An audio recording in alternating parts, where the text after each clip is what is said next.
Bonjour à toutes et à tous. Comme annoncé hier, ce Shabbat, deux parachutes vont être lus. On a évoqué hier une idée sur la partie de la Haribol, la première. Aujourd'hui, sur la deuxième paracha, c'est le Kedoshim et surtout cette misa tellement connue et mal appliquée. Ve'afta lereacha kamocha. Tu aimeras ton prochain comme toi-même. Et Rabbi Akiva nous enseigne que cette misa-là, c'est le klal gadol baTorah. C'est le principe fondamental de la Torah. Il ira même jusqu'à dire que si nous devons résumer la Torah en une seule phrase, ça serait « Ne fais pas à ton prochain ce que tu ne veux pas qu'on te fasse, le reste n'est que commentaire ». Ainsi nous voyons deux grands maîtres.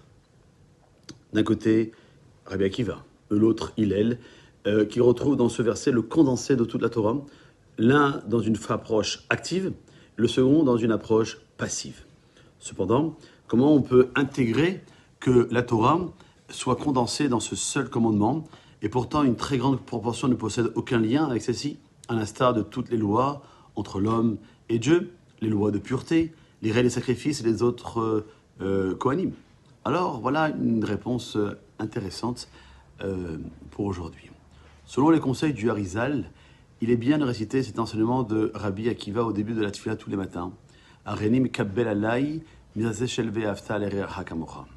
Je prends sur moi de réaliser la misva d'aimer son prochain comme soi-même, avant de commencer même la tefila.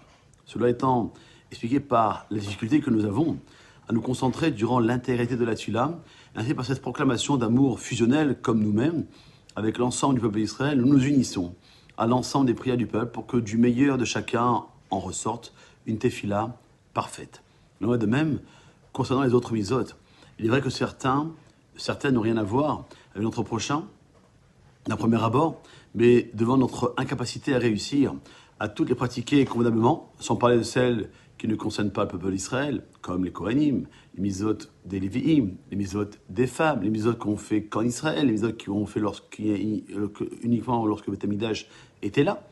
Nous nous retrouvons dans un cas de figure où seul l'amour fusionnel avec l'ensemble de tout le peuple juif est en mesure de nous donner une part à une application intégrale et parfaite de l'ensemble de la Torah.